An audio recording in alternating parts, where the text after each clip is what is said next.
the trials I've been through, let a lonesome sound of a heartache strike a minor chord or two. I can sing about my struggles, oh, the journey's been long. But I've got to tell you now, my friend, this ain't that song. 'Cause I've got a reason to sing about a God who can do anything, and nobody's gonna bring me down. So why would I want to complain? In the midst of the storm and the rain, I can praise God anyhow. So if you want to hear me sing the blues, so you can sing along, this ain't that song. It's a song about forgiveness and the power that sets me free. When the precious blood of Jesus came a-washing over me. Now I'm praising my Savior all the day long. This is my story, this is my song.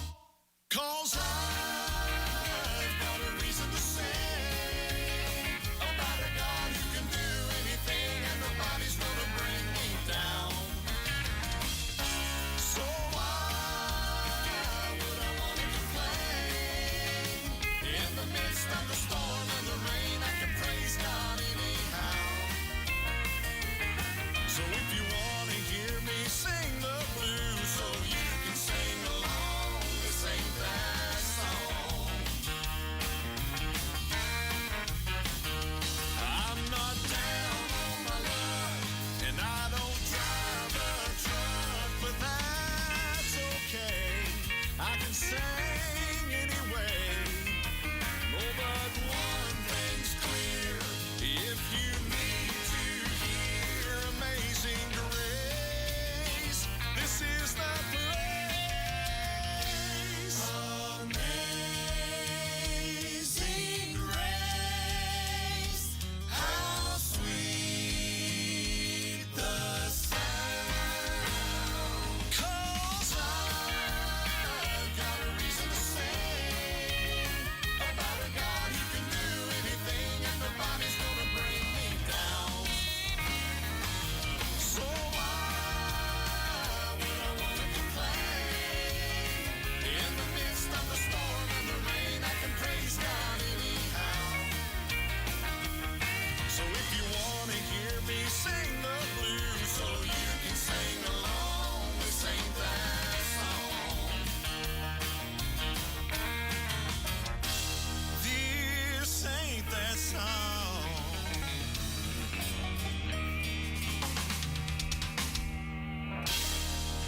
The Porter Family. This ain't that song.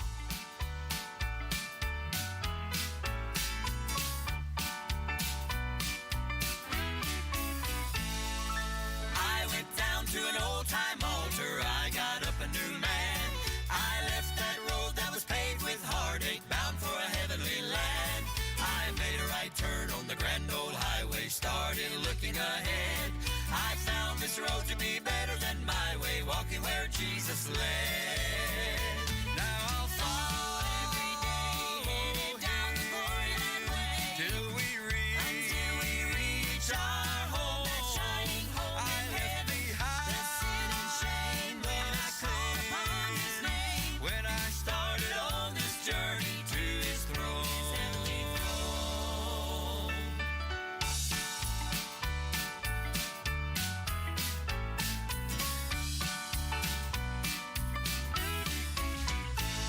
Over mountains high, through the deepest valleys, I'll keep traveling on. With the one who loves me and goes before me, He will never leave me alone.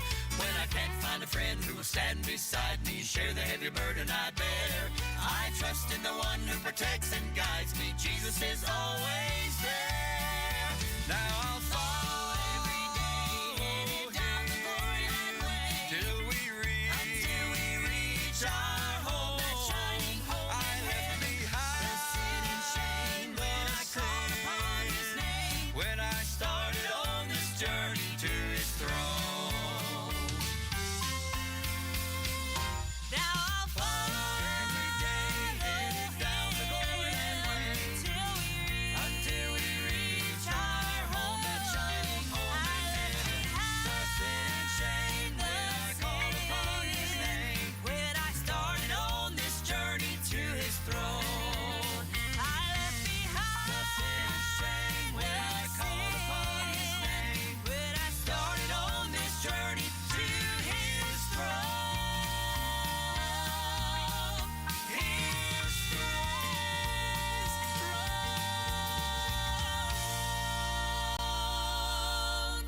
the Shurays, on this journey to his throne.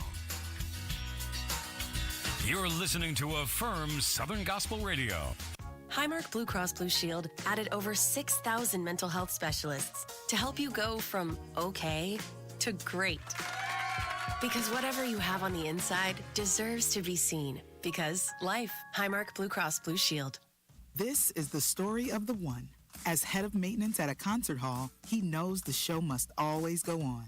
That's why he works behind the scenes, ensuring every light is working, the HVAC is humming, and his facility shines. With Grainger's supplies and solutions for every challenge he faces, plus 24/7 customer support, his venue never misses a beat. Call quickgrainger.com or just stop by. Grainger, for the ones who get it done. The doctor's office that accidentally mixed up your files has your social security number. The power company that mistakenly cut your service has your payment info. And the hotel that lost your reservation has your passport number. You need LifeLock because your personal info is in endless places that can expose you to identity thieves. LifeLock monitors hundreds of millions of data points every second. If your identity is stolen, we'll fix it, guaranteed or your money back. Save up to 40% your first year at LifeLock.com/aware. Terms apply. Summer's in full swing, and summer's greatest hits are here at Macy's with 3 incredible events happening right now. Start your back-to-school shopping with 25% off Nike looks for the whole.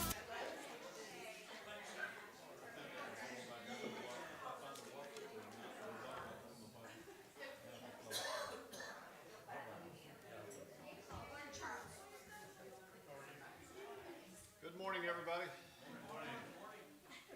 Looked kind of weird when I popped my head in the church this morning and there were no decorations out. Back to normal. All right, good to see everybody out this morning. It's a beautiful day. Let's go ahead and go to prayer this morning before we start our lesson. Anybody anywhere have a spoken request? All right, Ruby.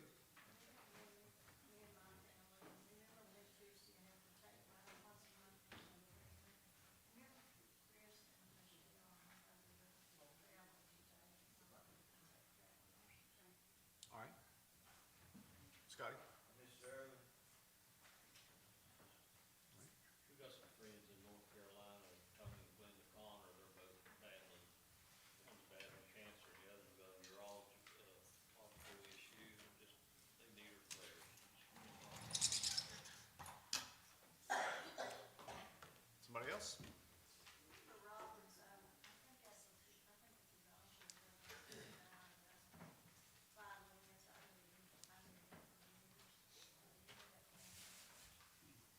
All right. Ronnie? Me and my family, I remember my 2 brothers, Ray Hicks. Remember the family of Bob Anderson who passed away. And remember everything. So, All right. Donna? Remember my neighbors,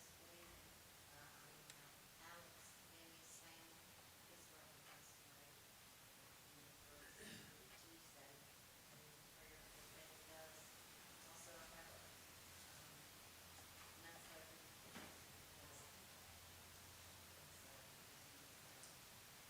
Bruce? I talked to his mother the other day, he was in the hospital, he's having surgery, he had surgery done this past week, and he's on this continue to keep praying for him. All right. Jamie? My son and daughter-in-law, they're traveling, and remember all our family. Okay. Janice?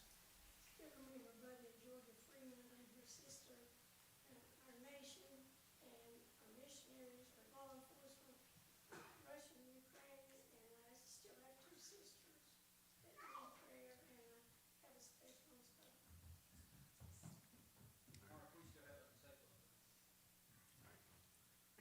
Y'all continue to remember Trish in your prayers. She's doing all right with the knees, but she was in physical therapy on Friday, and one of her hamstrings locked up right in the middle of the thing, and it still hasn't let go, so the muscle's still in spasm. So she thinks everything's going backwards now, so just remember her if you would. All right, anybody else? All right, I'm sure everyone has unspoken prayer requests. Let's all stand if you would.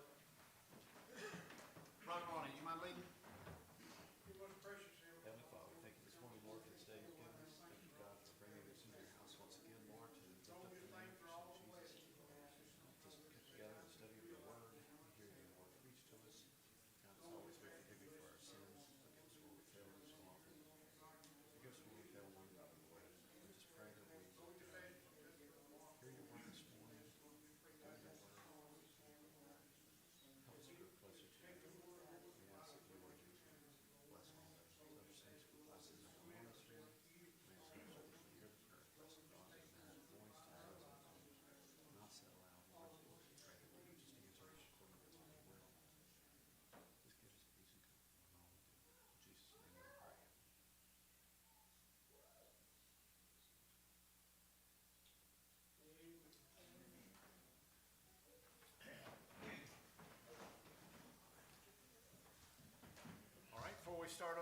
ask if anybody's got a verse or passage you'd like to share.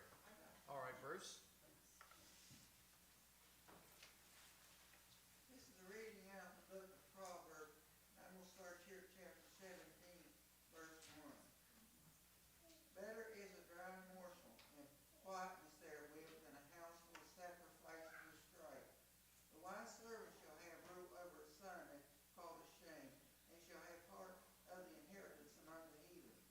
The finding pot is for silver, and the furnace for gold, but the Lord trieth the hearts. A wicked doer giveth heed to false lips, a liar giveth ear to a naughty tongue. Whoso mocketh the poor reproacheth his maker, and he that is glad at calamity shall not be unpunished.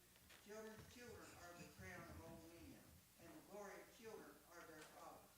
Excellent speech becometh not a fool, much less to lie with the prince.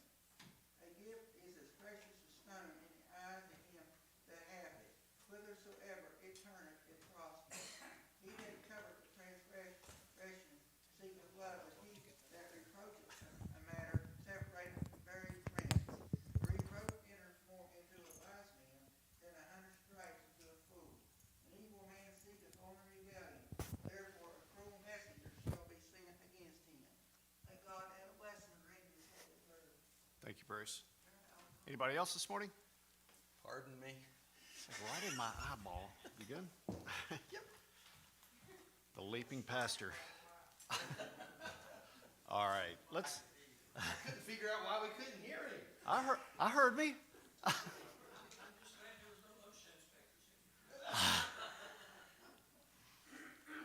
Careful, those falls will get you.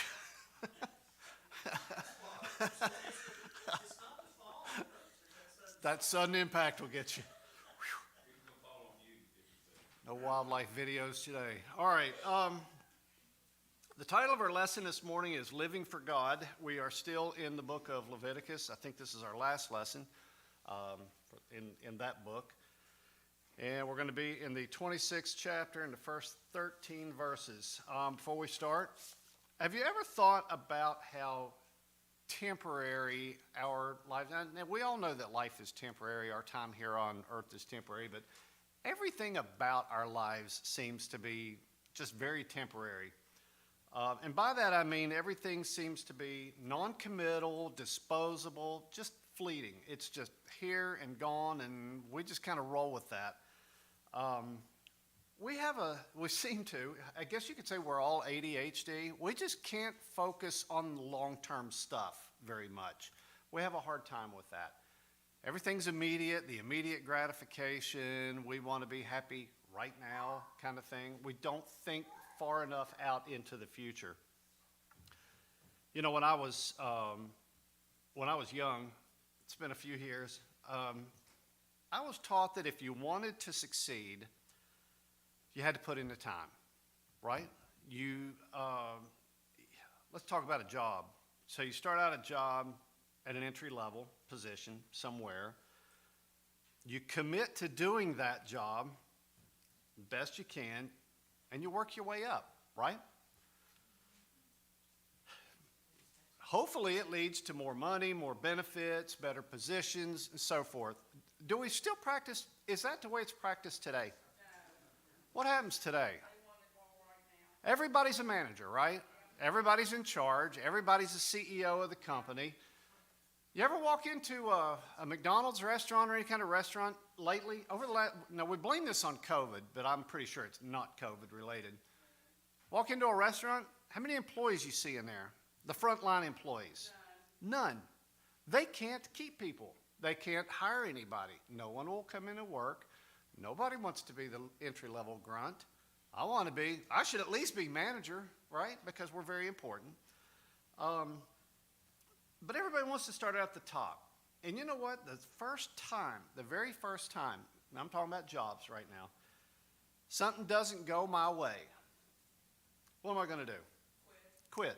Go on to the next one. And over and over and over and over. Now, those of you who are in some kind of like customer service type fields, you probably see that more than anybody else, where you've got people, I'm not happy, I'm going to go to the next one. You know, I got some friends that were involved in the McDonald's Corporation around here for years, And, they used to tell schedule time, especially for high school kids, and that's what most of the McDonald's employees are. They're high school kids, college kids, whatever.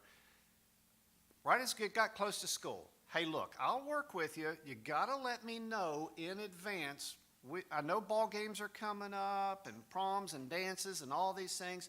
You got to give me some notice so I can work it into the schedule. Oh, yeah, boss, I'll do that. I'll work anytime you want. I don't need those. Until the first ball game came up. All right? Hey, boss, can I be off Friday night for the ball game? Schedule's already out. I'm sorry. You should have told me before I put the schedule out. I quit. Next day they're working at Burger King, Wendy's, or wherever. And it's like that over and over. So nothing has any kind of long-term commitment. There's no long-range vision with that. It's just right now what I'm going to do until I'm not happy, and I'm going to jump on to the next one and go somewhere else.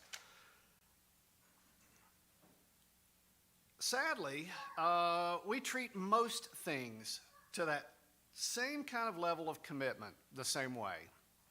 Let's talk about marriages. We go into a marriage, we make a commitment, we make vows, we make pledges, and we're going to live happily ever after, right? Until we don't. How long does a marriage last? Supposed to, right? Supposed to be till death do us part, right? That was the commitment we made before God and friends and family and everybody. Now, I can stand up here and say this because I'm one of those. I'm one of those numbered here that we're talking about. But it's supposed to be a lifetime of you've vowed, you have pledged that you will be with this person no matter what, right? Is that what we see? And it gets worse and worse and worse. We get mad at each other. I'm out. Right? First time. I'm out. We're mad. You made me mad. That's it. It's over. I'm going on. We get tired of each other. We never get tired of each other in marriage, right? I want out. I'm out. I'm tired of you. I don't like you anymore. I don't want to be with you anymore. I'm out. What kind of commitment was that? How about we see a newer model that we like just a little bit better? I'm out. Okay, I'm moving on. That's the way we treat it. Now, I know it's kind of funny, but it's not, because it's the way we treat commitments.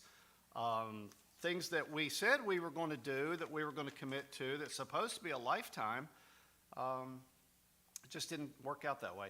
Anyone that's ever been married will tell you it's always a bed of roses. No, not at all.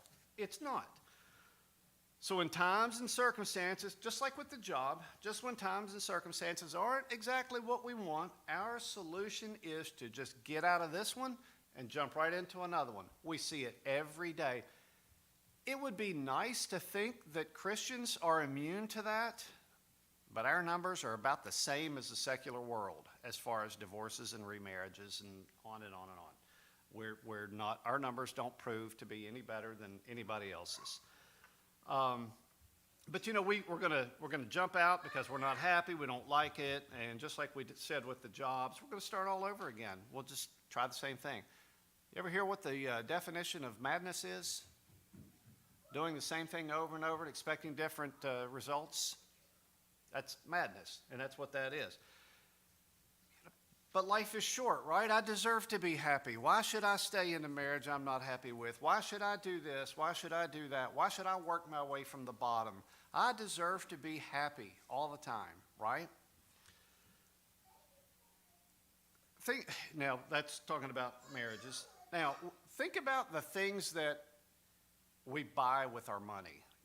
Who thinks they work hard for their money? It's my money, right? I worked for that. That's my money. But do you ever think about the things you buy?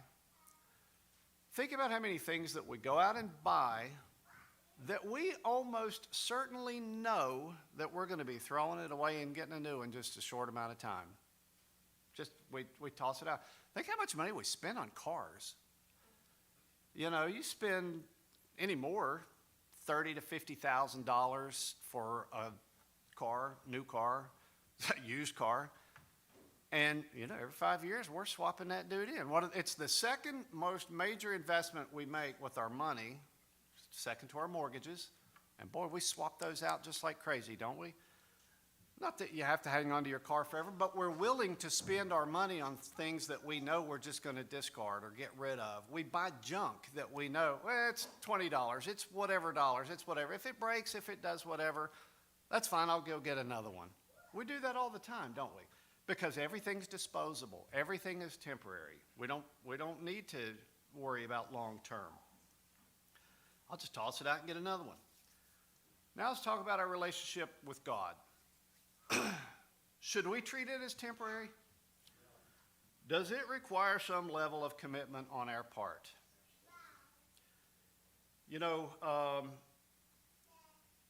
When we get tired of it, can we just toss it aside and get into another one?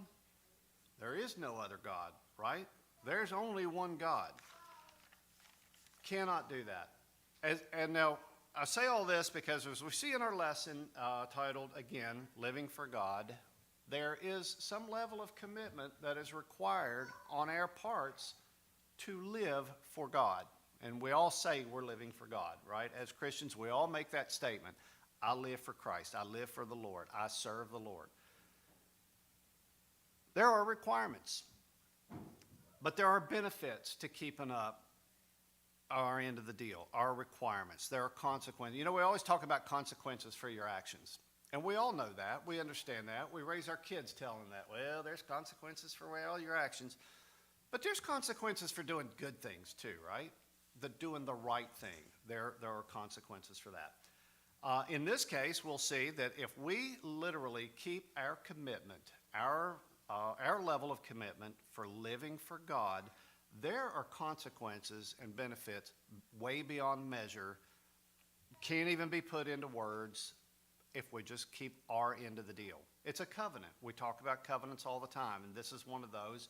You'll see in this passage there's an if-then kind of a statement in here as we go through this. So let's read it, and then we'll go back and talk about it. And I certainly appreciate any dialogue you guys want to add to it. All right, so in Leviticus 26, verse 1, ye shall make no idols, nor graven image, neither rear you up a standing image, neither shall you set up any image of stone in your land to bow down unto it, for I am the Lord your God.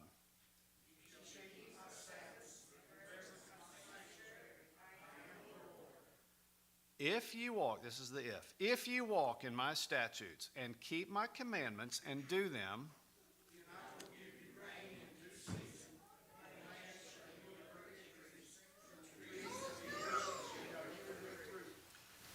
and your threshing shall reach unto the vintage, and the vintage shall reach into the sowing time, and ye shall eat your bread to the full, and dwell in your land safely. And I will give peace in the land, and ye shall lie down, and none shall make you afraid. And I will rid evil beasts out of the land, ye shall sort the river of your land. And ye shall chase your enemies, and they shall fall before you by the sword. And 500 you shall chase 100, and 100 you shall chase 10,000 flock, and your enemies shall fall before you by sword. For I will have respect unto you, and make you fruitful, and multiply you, and establish my covenant with you. And ye shall eat old sword, and bring forth the old because of the new. And I will set my tabernacle among you, and my soul shall not abhor you. And I will walk among you, and be your God, and you shall be my people. I am the Lord your God, which brought you forth out of the land of Egypt, that ye should not be their bondmen. And I have broken the bands of your yoke, and made you go upright. Amen. All right, so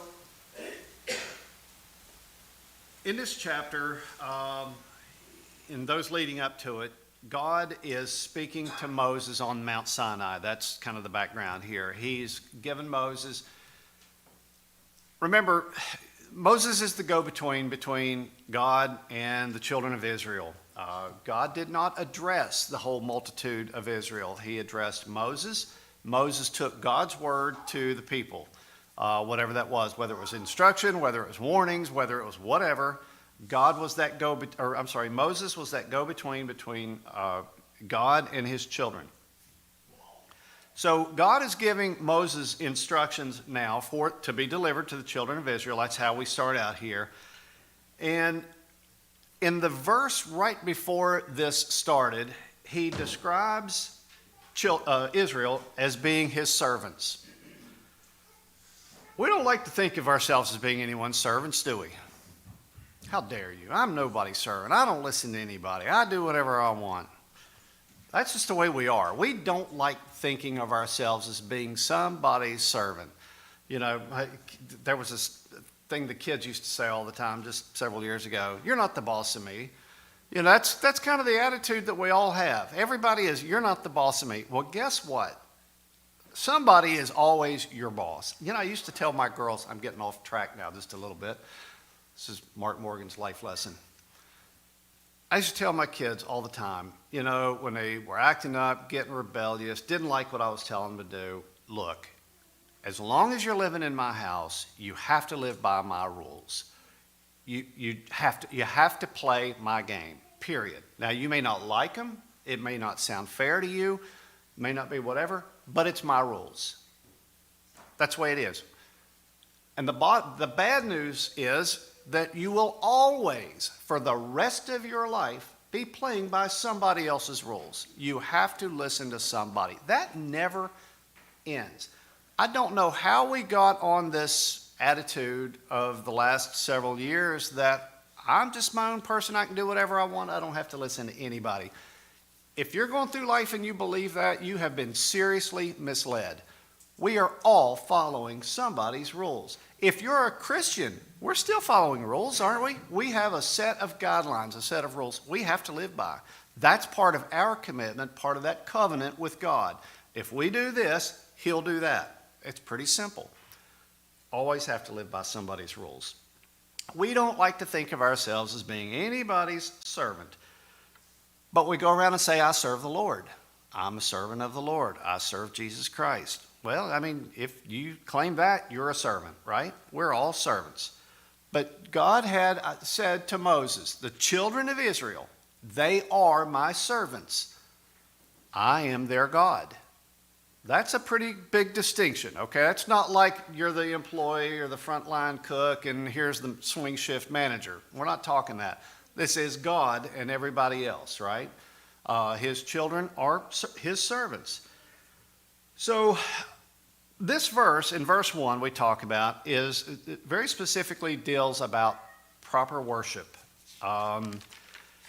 Israel was told not to make idols, no graven images, neither rear up a standing image, neither shall you set up any image of stone in your land. Now, we see all the time these, especially from we'll say the Renaissance era of human history and even beyond that, beautiful artwork, beautiful statues, some depicting things of heaven. We see beautiful paintings. Look at the Sistine Chapel, the beautiful paintings of David and God and just all the things. Does this verse mean that those things are bad? No, not at all. It's what you do with those things. It's how you look at those things. You know, I've heard many, many times where people have a conception that Catholics worship the statue of Mary. Catholics worship the cross. That's not true, okay? I was raised Catholic. None of that's true. They don't worship that image of anything. We worship God, right? All of us worship God. So if God tells them not to make those things, why not? If it's made to represent or remind me of God, what's the danger in those things? Okay, all right. What was that, Donna? Okay. Anybody else? You know, the problem with bowing down to that object, offering up your worship to that thing that was created to represent God or represent something of heaven, that thing is a thing. That thing is an object. it's a statue, it's a painting, it's a rock, it's whatever, okay? We may have great intentions when it's being created, when, I'm going to set this up to remind me. I mean, I have a crucifix hanging in my house, and you walk in my front door and it's one of the first things you see. I don't worship the crucifix. Don't do that. Is it a reminder to me that I serve the Lord? Yes. But what happens is, if we're not very, very careful, we'll start to see that thing as God. Does understand? In our minds, that thing has become so ingrained with representing God to me that I might start bowing down and actually worshiping that thing, whatever it is. How does God feel about that? Nope. The creation should never, ever be held in a higher place than the Creator. That's the problem with worshiping inanimate objects or building an inanimate object. That's a little hard to say early in the morning. An inanimate object as opposed to God, and making that represent what you feel about God. We have to be very careful with that. So God tells them, you know what? Don't do it. Just don't do this. I don't want you to do that if you're going to bow down to it. He doesn't say, because you notice that that's part of that verse. He doesn't just say, you shall not make idols, graven images, rear you up a standing image, or set up a stone in your land. He goes on to say to bow down unto it. Okay, so it's not the making of the object. If you're doing something, hey, you know what? I'm going to put this up in memorial of God, whatever. That's not the wrong thing. The wrong thing is to bow down unto it. You cannot offer up your worship to something that is not God. And God is a jealous God. He will not tolerate that. And he's telling his people very specifically, do not do that. Okay? Any comments? All right. In verse 2, you shall keep my Sabbaths and reverence my sanctuary. I am the Lord. That's twice he said that. Verse 1, he said, for I am the Lord your God. The second one, I am the Lord. So notice here that, we have this list of the 10 commandments, we call them. That's not the only commandments God gave us, right? I mean, that's kind of the basis for everything. How do we treat everybody? How do we treat him, right? That kind of sums things up. But notice, this in verse 2, ye shall keep my commandments. Take that as that's not a request, right? That's a commandment.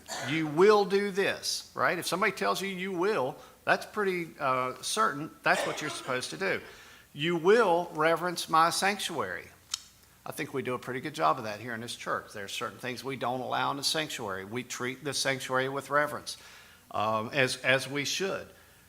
God does not ever say, do these things when it's convenient for you. Do these things when you want to. The instruction here is very simple. You will do that.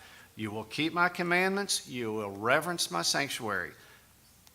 Pretty straightforward, right?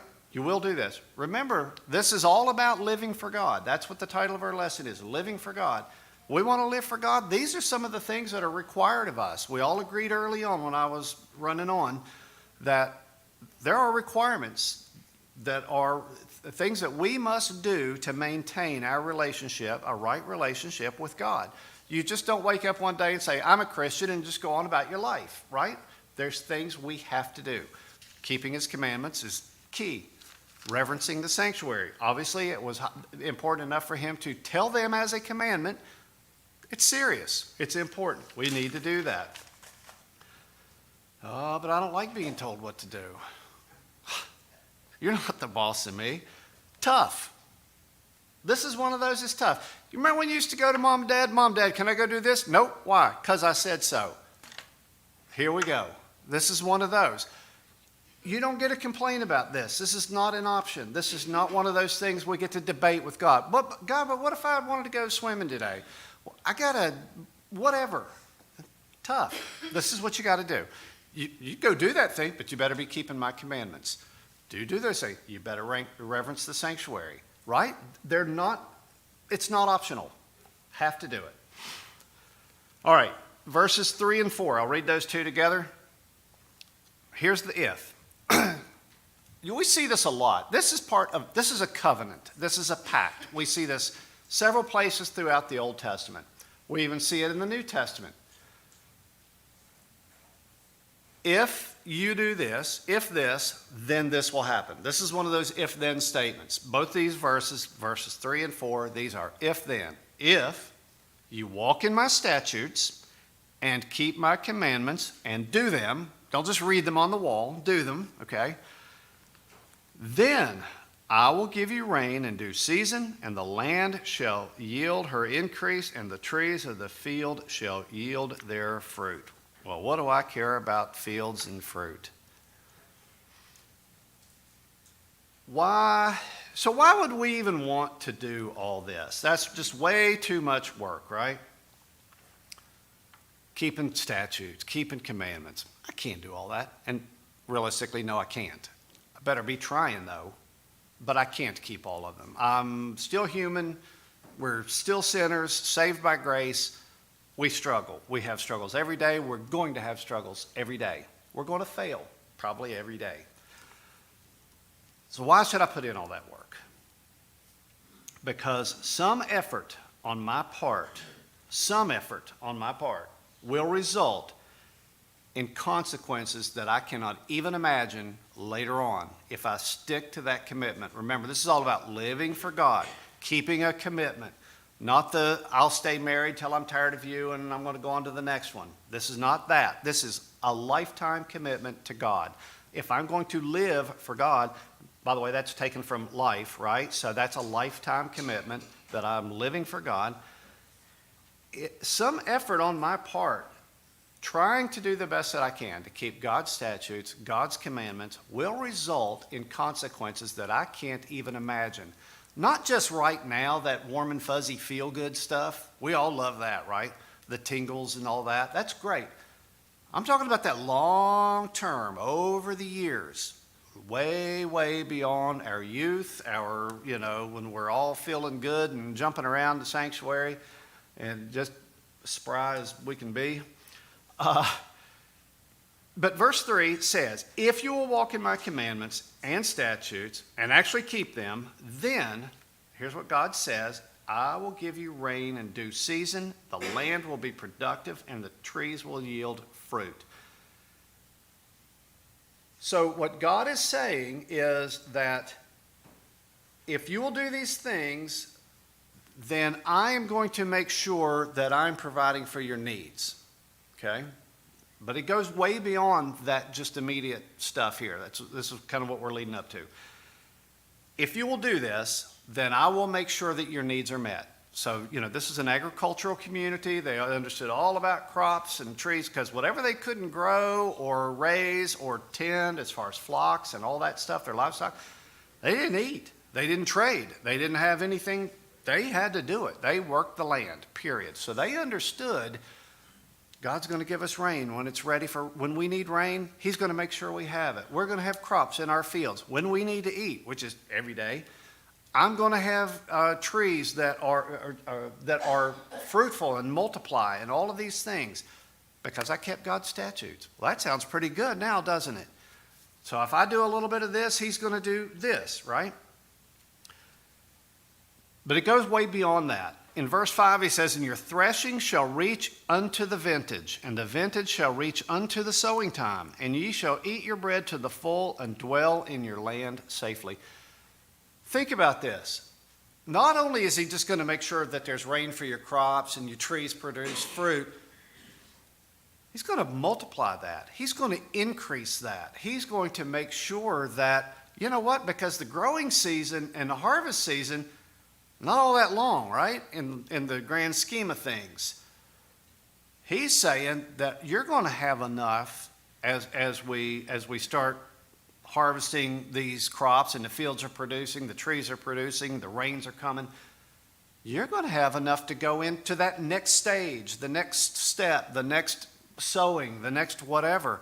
You're not going to go hungry between these seasons. He is going to provide for their needs. Now, you got to remember, this is a people that understood if we don't get a little rain, when we expect to get rain and the seasons that we normally get rain, and now everything's dried up, there's a real, something that we don't face in this country, there's a real good chance we could starve to death. I mean, that was a very, it's a reality. That's what was going to happen. If their crops, if their fields weren't fruitful, they die. They don't eat. If they don't have enough to store and put up to go in those between seasons, they're going to die. They're going to starve to death. It's got to come from somewhere, right? So think again about this little commitment from God. If you will do this, if you'll keep my statutes and keep my commandments, I'm not only going to make sure that your needs are met on a daily basis, but look out into the future just a little bit. And again, we're so stuck on looking at what makes me happy right now, great, a squirrel, that kind of thing. No, God's talking about long term. I'm going to make sure that you don't go hungry. You're going to eat bread till you're full. I mean, that verse plainly says that. You're not going to go hungry, waiting between growing seasons or whatever. That's how much I'm going to make sure that your crops are fruitful and they multiply. Starting to sound even better now, isn't it? There is a huge consequence living for God and actually put some level of commitment into it and said, you know what, I can't keep that commandment. I can't do that. I'm going on to something else. I'm not happy with this. Well, you know what? That's the only chance you get. There's no other alternative to that. All right. I got way off my notes on this. When you anybody been to the grocery store lately? That's scary, isn't it? It's funny, and I'll try to work this back in as I wrote it down. You go to the grocery store, thinking about this short-term, long-term kind of thing, right? You go to the grocery store, you walk out a few $100s poorer every time you go, thinking you're good for a while, right? Man, you come out feeling great. You push that buggy, you got a full buggy, you've just written a check or laid out your debit card or whatever, $200-300. I got my family covered for the next, we're going to be eating forever. For a week. And then go right, for all the things you forgot, you're right. But you know what? You walk out, you feel good, you think you got all this stuff, and you know what? You do it again next week, and the week after, and the week after, and that goes on and on and on. That's not the kind of immediate need that God's talking about here, though, is it? And that is an immediate need. We got to have food. Unfortunately, it just hurts a little worse right now. God is describing not just meeting that immediate need, but sustaining his people beyond that. If I go to the grocery store today and I drop $300 on a buggy worth of groceries, and then I'm thinking I'm all right, I don't do anything next week, well, guess what? The food runs out, right? It doesn't just sit there. I'm not just going to look at it for a week. We're going to eat it. That's just the way it works. You got a bunch of kids coming in the house all the time. They're going to eat everything that's not nailed down to the floor. So some things that aren't. But God is talking about not just meeting needs, but providing an abundance. That's what we get when we serve the Lord. Not just immediate needs. We get an abundance. The benefits, the consequences, the blessings that we get from him by keeping his statutes, keeping his commandments, is an abundance. It's not just you give me this, I'll give you that. That's what we do, right? We trade, we swap, we barter with each other. God is giving an abundance for a little bit of effort on our part. Makes it a little more attractive now, doesn't it, to try to keep that commitment? Got to remember, though, all of that, this abundance that we're talking about, is dependent on us keeping our end of the bargain, of the covenant. A covenant is agreement, right, between two people. God said, if you do this, I'll do that. So I think that we can probably infer from this, if we don't do those things, every day is going to be a struggle, right? We're going to be scrambling to meet our needs, to feed our families, to do this, to do that. Things aren't going to be quite so easy. But God will give his people an abundance for following him, keeping his statutes, keeping that relationship going. All right, anybody have any comments before we keep going? We're going to run out of time before we run out of lesson, I believe. Anybody? All right, verse 6. He says, "And I will give peace in the land, and ye shall lie down, and none shall make you afraid.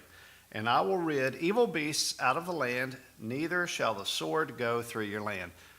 You know, we live in a place where when we go to bed at night, we shut up our house, we dim the lights and close the curtains and the blinds and all this. We feel pretty safe, don't we? We feel secure in our homes. We feel safe. We don't feel like anything's going to come happen to us. Now, I realize that things happen. But for the most part, we feel pretty comfortable, pretty confident that I'm going to wake up tomorrow morning and everything's going to be exactly like it was when I get up in the morning. But you know, there's parts of the world where it's not like that. When you lay down, you have no guarantee that you're going to get a full night's sleep, or maybe you've got to guard your family all night long because you don't know what's going to happen. Now, here he talks about the evil beasts, and but it could be any kind of a danger, a hazard that somebody that would bring harm to your family. Walking in his statutes, keeping his commandments, results in another long-term consequence: peace and safety. I'm going to tell you, we live in a pretty safe place. Now, this country's out of control, but it's a pretty safe place to live. In the grand scheme of things, we don't worry about every time I lay my head down that I'm going to wake up with, somebody holding a knife to my throat when I wake up, whatever. Isn't it very nice having that peace? We see all through the Bible, I know I've mentioned this many, many times, when God would go to speak to someone, one of his prophets, someone that he had some special task for, and he sent one of his messengers, be that a prophet or an angel or whatever. Well, it's one of the first things that God always told the person that was getting a message. Peace. Don't be afraid, right? You see that over and over and over. Don't fear, peace I bring with me. You see that over and over and over throughout the Bible. God does not want his people in turmoil.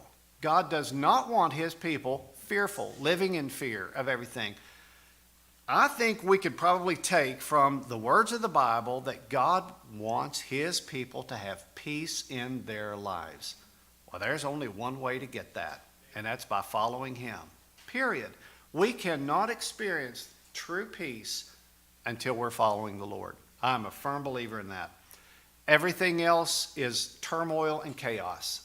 So again, thinking about this long-term commitment, living for God, what is a benefit of truly living for God? Not just lip service and saying this and saying that, but every day making a commitment that I am going to follow God today. Maybe just this hour, depending on what you're going through. The next few minutes, I'm going to do what God would have me do. Whatever you do, commit to it. But the benefits, think of the results, the consequences, the abundance that he gives us for a little bit of commitment on our part, right? It certainly seems like it's more one-sided. He's putting in all the work, not us. He just expects us to do the best we can. Try to strive to follow his commandments, his statutes as best we can. But God here is promising protection and safety as a result for living for him. I think that's a pretty great benefit. All right, verses 7 and 8. And this is talking about abundance, how he will not just meet the needs, but magnify that. And ye shall chase your enemies, and they shall fall before you by the sword. And 5 of you shall chase 100, and 100 of you shall put 10,000 to fight, and your enemies shall fall before you by the sword. There is strength for God's people from following him. He tells Moses that his children, these people, they certainly understood war and chaos and battles and fighting, and not everybody was their friend. Everybody in here feel like everybody out there is your friend? Probably not getting out of the house much if you do. But he's telling them, you know what? I'm going to make it to where you chase your enemies off. They'll fall by your sword. I'll go one more for you. If 5 of your men chase 100, they'll all fall by your sword. If 100 of your men chase 10,000 of your enemies, they'll all fall by your sword. Now, God's not telling us to go out and start killing people with swords. That's not what this means. But he will give us strength against our enemies. He will allow us to prevail. Not in our strength, in his strength. What was the last lesson we had, or one of the lessons that we had in VBS this week? David and Goliath. David didn't do that on his own. David did it because he was doing it for God. He was living for God and let God fight the battle for him.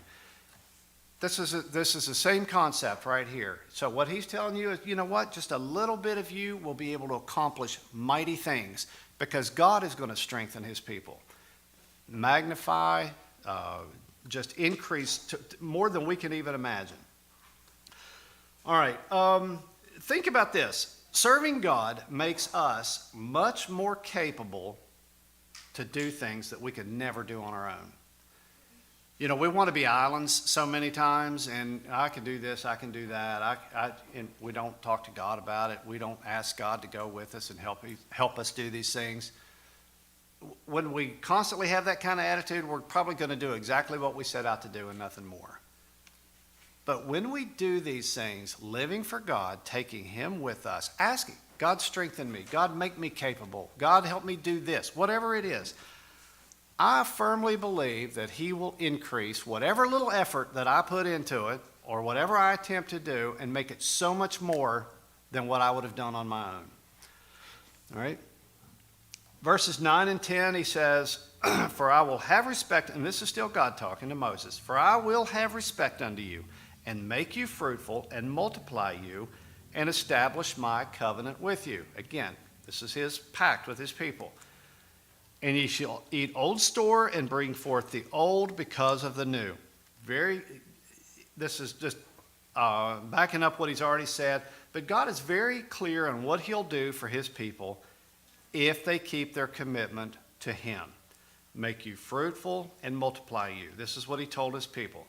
In other words, a people that live for God, truly live to serve God, will be productive and they'll be successful. They will reap rewards, benefits from their work for living for God. Everything we need will be provided for. Plus, that's what he's saying here. He's talking about the old store, eating the old. You know what? You're not so dependent on, your new crops because you still stored up this. We got enough to start rotating stuff out. Now, Mason walked out of the room, but he's very familiar with the grocery business. You got to rotate your stocks and move things around. You're not just eating the stuff that came off the truck today. You got to move the old stuff. There's going to be plenty of it.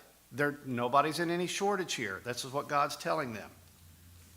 All right, I'm going to read. The kids aren't lined up yet, so I'm just going to keep reading. I'm going to read these last 3 verses really quick. He says, and I will set my tabernacle among you, and my soul shall not abhor you. And I will walk among you, and will be your God, and ye shall be my people. I am the Lord your God, which brought you forth out of the land of Egypt, that you should not be their bondmen, and I have broken the bonds of your yoke and made you go upright.